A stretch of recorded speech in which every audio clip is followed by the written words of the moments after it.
आज के इस वीडियो में UP triple S C GK के लिए 7वां भाग लेकर आ रहे हैं और यहाँ पर हम प्रीवियस ईयर क्वेश्चन को कवर करते हैं। यूपी ट्रिपल एस सी के आगामी किसी भी परीक्षा के लिए ये वीडियो काफ़ी हेल्पफुल होगी। इसी तरह की अपडेट और फ्री स्टडी मटेरियल के लिए आप इस ऐप को डाउनलोड कर पाएंगे। डायरेक्ट लिंक वीडियो के डिस्क्रिप्शन में और पहले कमेंट बॉक्स में मिल जाएगा। इस वीडियो को लाइक करने के साथ चैनल को जरूर सब्सक्राइब करें, उसके बाद बेल आइकन दबाएं, उसमें ऑल सेलेक्ट करें इसी तरह की बेहतरीन वीडियो सबसे पहले पाने के लिए। योजना आयोग के स्थान पे वर्तमान केंद्र सरकार के द्वारा कौन सा आयोग गठित किया गया है? देखिए, ये क्वेश्चन पूछा गया था वन रक्षक में और इसका एग्जाम डेट है 11/12/2015। तो ये 4 ऑप्शंस हैं और आपको अपना उत्तर कमेंट करके बताना होगा 2 से 3 सेकंड के भीतर। देखिए, योजना आयोग को बनाया गया था 1950 में और योजना आयोग एक संवैधानिक संस्था नहीं है, मतलब संविधान में इसके बारे में कोई चर्चा नहीं है। कैबिनेट के एक मीटिंग के द्वारा इसको बनाया गया और इस योजना आयोग का काम था कि अगले 5 सालों के लिए योजना बनाना। लेकिन मोदी सरकार के आने के बाद 1 जनवरी 2015 को इसको नाम बदल करके अब इसका जो नाम है ये रख दिया गया नीति आयोग। नीति आयोग और योजना आयोग में कुछ डिफरेंस हैं और कुछ समानता भी हैं। डिफरेंस ये है कि नीति आयोग केवल सरकार को सुझाव देता है और योजना आयोग योजना बनाता था। इसके अलावा अगर समानता की बात करें तो दोनों में समानता ये है कि दोनों के अध्यक्ष प्रधानमंत्री होते हैं, मतलब कि योजना आयोग हो या फिर नीति आयोग। अगला है कि निम्न में से कौन सा एक संवैधानिक संस्था नहीं है? संवैधानिक संस्था ये होती है जिसके बारे में संविधान में बताया गया है, ठीक है, जिसके बारे में संविधान में रूल्स दिए गए हों कि मतलब इसके अध्यक्ष कैसे बनेंगे, अध्यक्ष को कैसे हटाया जाएगा, मेंबर कहाँ से आएंगे, उनकी उम्र कितनी होगी। तो जिनके बारे में संविधान में लिखा हो वह संवैधानिक संस्था होती है। यहाँ पे 4 ऑप्शंस हैं और ये क्वेश्चन लोअर द्वितीय में पूछा गया था। देखिए, अगर आपको याद हो तो पिछले वाले क्वेश्चन में हमने आपको बताया था कि योजना आयोग एक संवैधानिक संस्था नहीं है और यहीं पे वो उसका उत्तर सही होगा। यानी कि जो आपको एक्स्ट्रा फैक्ट बताया जा रहा है वो किसी न किसी क्वेश्चन से जरूर रिलेट होगा। अगला है कि आर्थिक आसूचना परिषद, मतलब कि जिसको हम EIC कहते हैं, इसका अध्यक्ष कौन होता है? तो हमेशा जो इसका अध्यक्ष होगा ये होगा वित्त मंत्री, मतलब कि जो हमारे फाइनेंस मिनिस्टर होंगे वो हमेशा EIC के अध्यक्ष होंगे। चलिए कमेंट करके बताइए कि वर्तमान भारत में वित्त मंत्री कौन है। जब भी आप ये वीडियो देख रहे हैं अपना उत्तर कमेंट करके जरूर बताएं। ये क्वेश्चन जूनियर असिस्टेंट 24/4/2016 में पूछा गया था। अगला है कि नीति आयोग के अध्यक्ष कौन है? नीति आयोग के अध्यक्ष कौन होते हैं? अभी इसको हम आपको पहले क्वेश्चन में हमने इसको बताया था। देखिए, नीति आयोग के अध्यक्ष हमेशा प्रधानमंत्री होते हैं। नीति आयोग के पहले जब ये योजना आयोग था तो योजना आयोग के अध्यक्ष भी हमेशा प्रधानमंत्री होते थे। बढ़ते हैं आगे। तो अगला है कि सरकार द्वारा किसी भाषा को सबसे पहले एक प्रतिष्ठित भाषा के रूप में घोषित किया गया है। इनमें से वो कौन है? तुरंत अपना उत्तर कमेंट करके बताएं। देखिए, इनमें से ये है तमिल को घोषित किया गया है और आपको बता दें कि इससे पहले 2005 में संस्कृत को रखा गया था। इसके बाद 2008 में तेलुगु को, इसके बाद 2008 में कन्नड़ को, उसके बाद 2013 में मलयालम को, 2014 में ओडिया को।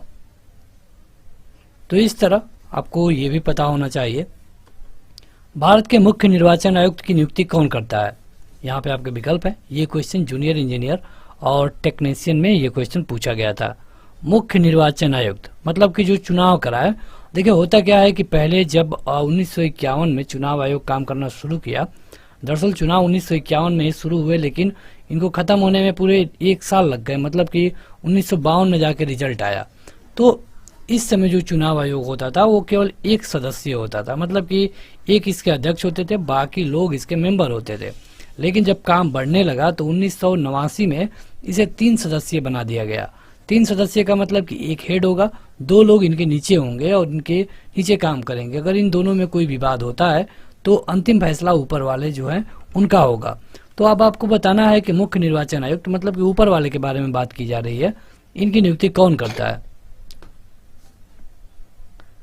तो इनकी नियुक्ति की जाती है राष्ट्रपति के द्वारा। आप क्या बता पाएंगे कि किस आर्टिकल में ये कहा गया है कि इनकी नियुक्ति राष्ट्रपति करेंगे? तो ये है आर्टिकल 324 मतलब कि 324 आर्टिकल याद रखिए, बहुत बार पूछा गया है।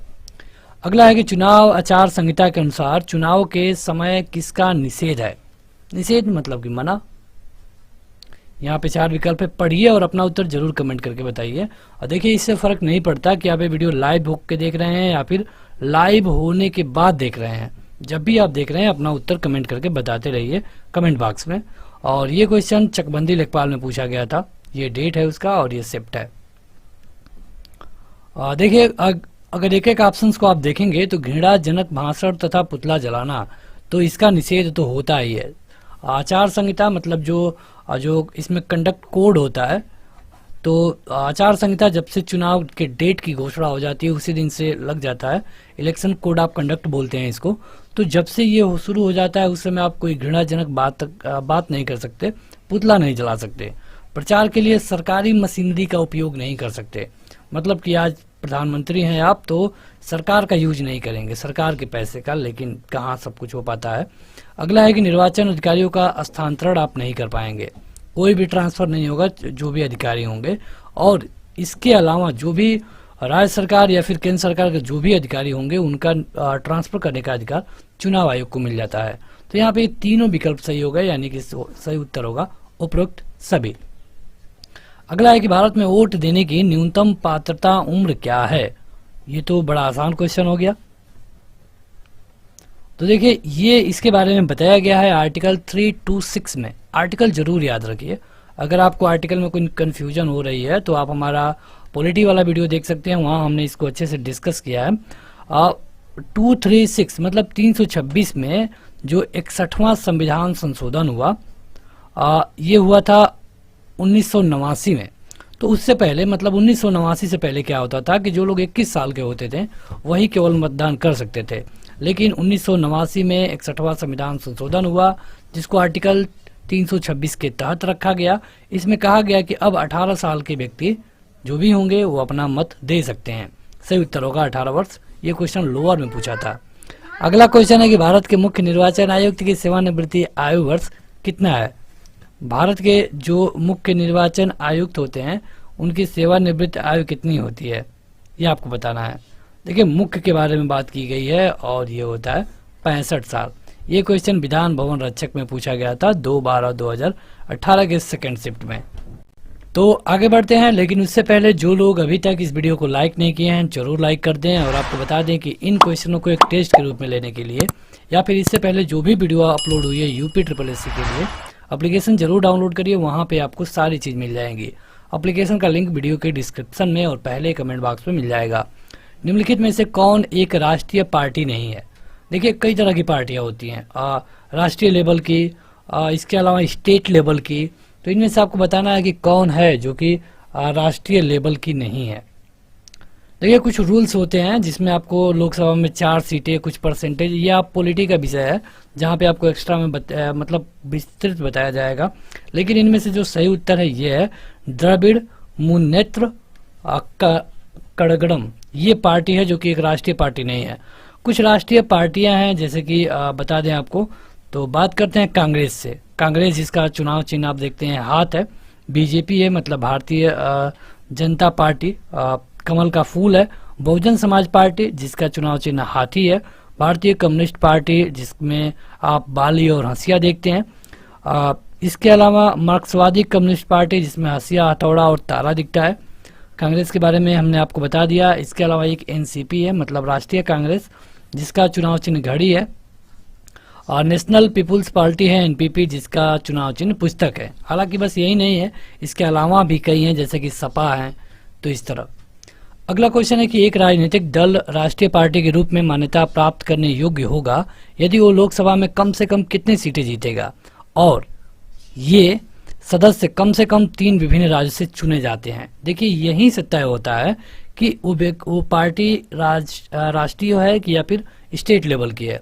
इसमें रूल्स बनाया गया है कि लोकसभा में आपको कितनी सीटें जीतना ही होगा। तो लोकसभा में आपको जीतना होगा कम से कम 11 सीटें, और जो ये 11 सीटें आप जीतेंगे ना, ये जो वैध मत होगा उसके 6% होना जरूरी है, और ये तीन स्टेटों से आना जरूरी है।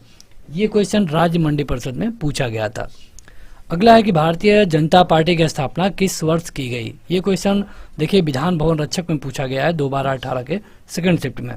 तो इस तरह के क्वेश्चन भी पूछे जाते हैं, आपको पार्टियों के बारे में थोड़ी बहुत जानकारी रख के जाना पड़ेगा। यहाँ पे आपका सही उत्तर है 1980। पहले इसको जनसंघ के नाम से जाना जाता था, बाद में 1980 में भारतीय जनता पार्टी को इसका नाम मिला।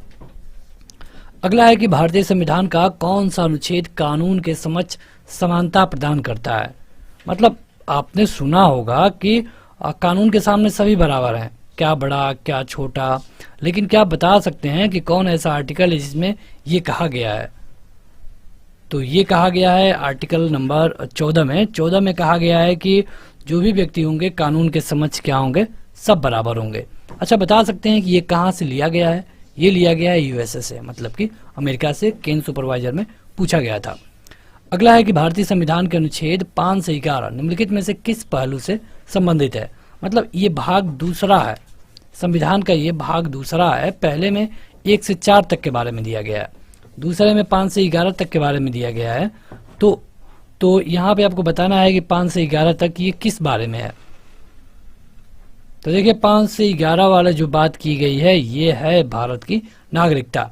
मतलब इसमें बताया गया है कि एक व्यक्ति को कैसे नागरिकता मिलेगी, ठीक, कैसे उसकी नागरिकता छीनी जा सकती है। हालांकि ये जब 1955 में आया तब से इसके कई इसमें चेंजेस भी किए जा चुके हैं। अगला है कि भारतीय संविधान का अनुच्छेद 300A निम्नलिखित में से किसकी गारंटी देता है। बताइए, ये यहाँ पे 4 विकल्प हैं। ये क्वेश्चन लोअर एग्जाम में पूछा गया था, और जो लोग अभी जुड़ रहे हैं उनको हम बता दें कि अगर आप इस तरह की ढेर सारा मटेरियल पाना चाहते हैं, यूपी SSSC, यूपीपी या फिर बिहार से रिलेटेड कोई एग्जाम है, तो आप जरूर एप्लीकेशन डाउनलोड करें। उसका लिंक वीडियो के डिस्क्रिप्शन में मिल जाएगा। देखिए यहाँ पे 300A के बारे में की गई है। तो 300A में कहा गया है संपत्ति के बारे में, ठीक है, यानी कि आपका ऑप्शन नंबर C सही होगा। ये क्वेश्चन लोअर में पूछा गया था।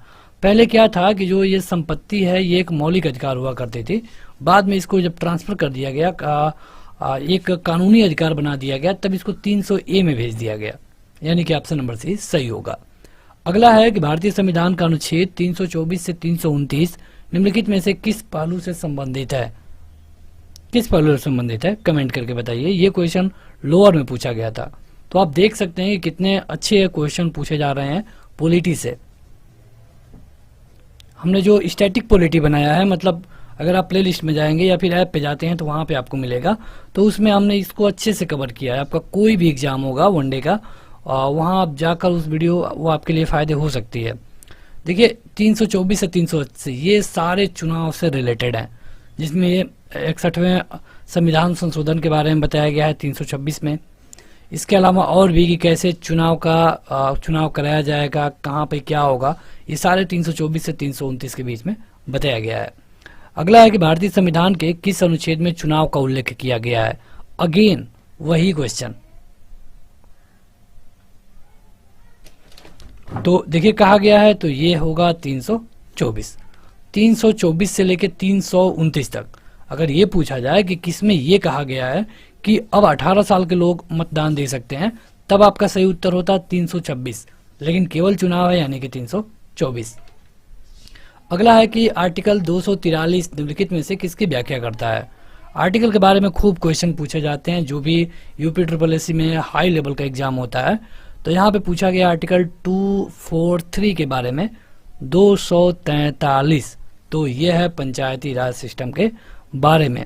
इसको 9वीं अनुसूची में रखा गया है, और अगर आप देखेंगे इसके अलावा तो इसको 243 को, हाँ सही है, 243 को 9वीं अनुसूची में ही रखा गया है। अगला है कि संविधान के किस अनुच्छेद के प्रावधानों के अंतर्गत भारत सरकार ने भारत रत्न और पद्मश्री को शुरू किया। मतलब ये दोनों अवार्ड है, तो किस आर्टिकल के तहत ये अवार्ड दिए जाते हैं ये आपको बताना है। देखिए यहाँ पे जो सारे ऑप्शंस है उनके बारे में हम बताए थे। जैसे 15 है, तो 15 में देखिए जाति, लिंग, धर्म के आधार पे भेदभाव नहीं किया जाएगा, ये बताया गया है। भेदभाव 16 में ये बताया गया है कि जो भी राज्य होगा यह राज्य के नागरिकों के लिए कानून बनाएगा। ठीक। 17 में बताया गया है कि छुआछूत पे कानून बनाया जाएगा, कोई छुआछूत नहीं होगी। ठीक। 18 में बताया गया है भारत रत्न और पद्मश्री के बारे में। ये क्वेश्चन लोअर में पूछा गया था। अगला है कि भारत में संघ लोक सेवा आयोग का गठन भारत के संविधान में किस अनुच्छेद के तहत किया गया है। यहाँ पे आपके ऑप्शन है। ये क्वेश्चन आबकारी सिपाही में पूछा गया था। सही उत्तर है 315। 315। अगला है कि भारत के संविधान का कौन सा अनुच्छेद राष्ट्रीय महत्व के स्मारकों, स्थलों और वस्तुओं की सुरक्षा से संबंधित है, ये आपको बताना है। तो तुरंत अपना उत्तर कमेंट करके बताएं। आप जितना जल्दी कमेंट करके बता सकते हैं। कहा गया है स्मारकों के बारे में और ये है अनुच्छेद नंबर 49। अनुच्छेद नंबर 49 में बताया गया है स्मारकों के बारे में। अगला है कि भारत के संविधान की अनुसूची में असम, मेघालय, त्रिपुरा, मिजोरम जैसे राज्यों में जनजातीय क्षेत्रों के प्रशासन के संबंध में प्रावधान है। आपको बताना है कि किस अनुसूची में, मतलब जो 7 सिस्टर्स आप देखते हैं असम, मेघालय, त्रिपुरा, मिजोरम, उनके लिए अलग प्रावधान बनाया गया है और ये बनाया गया है 6वीं अनुसूची में। व्यायाम प्रशिक्षक में ये क्वेश्चन पूछा गया था। अगला है कि भारतीय संविधान का भाग 1 किससे संबंधित है। भाग 1 मतलब जिसमें 1 से लेकर 4 तक का आता है। भाग 2 मतलब 5 से लेकर 11 तक का आता है। भाग 3 मतलब 12 से लेकर 35 तक का आता है। भाग 4 मतलब 36 से लेकर 51 तक का आता है। तो इस तरह ये भी आपको पता होना चाहिए। पॉलिटी वाली वीडियो देखिए, आपको ये सब पता चल जाएगा। देखिए यहाँ पे भाग 1 के बारे में कहा जाए तो भाग 1 के बारे में संघ के बारे में बात की गई है। लेकिन अगर इसको हम 2 बना दे तब, अगर इसको हम 2 बना के कहें तब, तो 2 में नागरिकता है 5 से 11। तो बढ़ते हैं आगे। जो लोग अभी तक लाइक नहीं किए हैं जरूर लाइक कर दें। कमेंट करके बताइए आपको ये वीडियो कैसी लग रही है। क्वेश्चन है कि कौन सी अनुसूची के तहत अनुसूचित क्षेत्रों और अनुसूचित जनजातियों के प्रशासन और नियंत्रण के बारे में बताया गया है। 4 ऑप्शन है। ग्राम विकास अधिकारी में यह क्वेश्चन पूछा गया था, मतलब वीडियो में। कमेंट करके बताएं। ये है 5वीं अनुसूची। कौन 5वीं अनुसूची। इसी में 22 भाषाओं के बारे में बताया गया है। अगला है कि अगला बढ़ते हैं तो 22 भाषाओं वाला देखिए, हमने यहाँ पे थोड़ा सा मिस्टेक कर दिया। 22 भाषाओं 8वीं अनुसूची में, 8वीं में। अगला है कि भारत के संविधान के अनुच्छेद 243(1) के अनुसार पंचायतों की वित्तीय स्थिति की समीक्षा के लिए वित्त आयोग का गठन किया जाता है। आपको बताना है कितने साल पे ये गठन होता है। ये भी क्वेश्चन ग्राम विकास अधिकारी में पूछा गया था वीडियो में। अगर आप लेखपाल जैसे किसी वैकेंसी की तैयारी कर रहे हैं जो कि यूपी SSSC का है, तो इस तरह का क्वेश्चन आना जायज है उसमें। तो देखिए यहाँ पे सही उत्तर है 5वें वर्ष की समाप्ति पर। अगला है कि भारत के संविधान के किस अनुच्छेद के अनुसार राष्ट्रपति के पास अध्यादेश जारी करने की शक्ति है। देखिए अध्यादेश ये होता है कि मान लीजिए कि संसद में कानून बनते हैं। संसद मतलब कि लोकसभा चल रही है, राज्यसभा चल रही है और राष्ट्रपति भी, वो तो रहेंगे ही हमेशा। तो लोकसभा से पास होकर राज्यसभा में या फिर राज्यसभा से पास होकर लोकसभा में फिर भेजा जाता है राष्ट्रपति के पास, साइन होगा, ये बन जाएगा कानून। तो ये जो सेशन है ये 6 महीने पे होता है, मतलब कि लगभग कहें एक औसत कहें तो साल भर में 2 बार, कभी कभी 3 बार भी होता है, 4 बार भी कराया जा सकता है। ये सरकार और विपक्ष पे डिपेंड है। तो यहाँ पे जब ये सेशन हो रहा है तभी कोई कानून बनेगा। लेकिन कभी कभी ऐसी नौबत आती है कि सेशन नहीं चल रहा है और कानून की जरूरत पड़ गई, तो उस दौरान संविधान संशोधन को छोड़ करके बाकी किसी भी मामले पर राष्ट्रपति को पावर है कि एक अध्यादेश ला दे। मतलब कोई भी कानून है उस पर साइन कर दे तो वो कानून माना जाएगा। अगर कैबिनेट का अप्रूवल हो और प्रेसिडेंट का सिग्नेचर हो तो ये कानून बन जाएगा, बशर्ते कि जब अगली संसद की बैठक होगी तब उसमें उसको पास कराना ही पड़ेगा। अगर आप पास नहीं कराएंगे तो जो कानून राष्ट्रपति के सिग्नेचर से बना था वो कोलैप्स हो जाएगा, मतलब कि खत्म हो जाएगा। राष्ट्रपति को यह पावर मिलता है आर्टिकल 123 में। ग्राम विकास अधिकारी में यह क्वेश्चन पूछा गया था। अगला है कि भारतीय संविधान का कौन सा अनुच्छेद अनुसूचित क्षेत्रों और जनजातीय क्षेत्रों के प्रशासन से संबंधित है। बताइए, आर्टिकल पूछा गया है। ये है 244, विधान भवन रक्षक में क्वेश्चन पूछा गया था। अगला है कि भारतीय संविधान का कौन सा अनुच्छेद यह कहता है कि प्रधानमंत्री की नियुक्ति राष्ट्रपति द्वारा की जाएगी। यह भी क्वेश्चन विधान भवन रक्षक में पूछा गया था, बताइए कमेंट करके। यह है 75(1), भाग 75 का 1। अगला है कि भारत के संविधान के किस अनुच्छेद के अधीन राज्यों के राज्यपाल को अध्यादेश जारी करने की शक्ति है। अभी आपने देखा यही वाला क्वेश्चन था, लेकिन ये था राष्ट्रपति के लिए। आपका सही उत्तर था 123, मतलब राष्ट्रपति अध्यादेश जारी करता है केंद्र में 123 के तहत। लेकिन अगर वही काम, वही अध्यादेश एक राज्य में जारी करना हो तो ये राज्य का राज्यपाल करेगा। तो ये किस आर्टिकल के तहत, तो ये है 213। देखिए क्या डिफरेंस है इसमें, ये करेगा राज्यपाल और ये करेगा प्रेसिडेंट ऑफ इंडिया। ये लोअर तृतीय में पूछा गया था, काफी कंफ्यूजन होती है यहाँ से। अगला है कि इनमें से कौन सा संघ सूची के तहत कोई विषय नहीं है। कौन है जो कि संघ सूची के तहत कोई विषय नहीं है, कमेंट करके बताएं। देखिए 3 सूचियां बनाई गई। संघ सूची मतलब कि जिस पर पावर केवल केंद्र सरकार को होगा। एक सूची बनाई गई केंद्र वाली, उसी को हम ये कहते हैं। उसके बाद एक राज्य वाली बनी। राज्य में जो भी मुद्दे हैं जैसे कि पुलिस, तो इन पे कानून बनाने का अधिकार राज्य को है। हालांकि इन पर भी केंद्र बना सकता है, लेकिन वो एक विशेष प्रक्रिया है। इसके अलावा एक सम्मिलित सूची थी जिसमें जिस मुद्दे पर कोई भी कानून बना सकता है। तो संघ सूची में पूछा गया है और ये है सार्वजनिक स्वास्थ्य। अगर आपको बताएं तो जो संघ सूची थी जब संविधान बना तो इसमें 100 पॉइंट थे, 100 मामले थे। जो राज्य सूची थी इसमें 61 विषय थे, और जो समवर्ती सूची थी, बीच वाली सूची जिसमें कोई भी कानून बना सकता है, इसमें 52 पॉइंट थे। तो बस आज के इस वीडियो में इतना है। वीडियो को जरूर लाइक करिए, हमें कमेंट करके बताएं कि आपको ये वीडियो कैसी लगी। आपने कितना उत्तर कमेंट करके दिया ये भी हम जरूर देख लेंगे। तो आज के इस वीडियो में इतना ही। इस ऐप को जरूर डाउनलोड करें, लिंक इस वीडियो के डिस्क्रिप्शन में और पहले कमेंट बॉक्स में मिल जाएगा। आज के इस वीडियो में इतना ही। Thank you.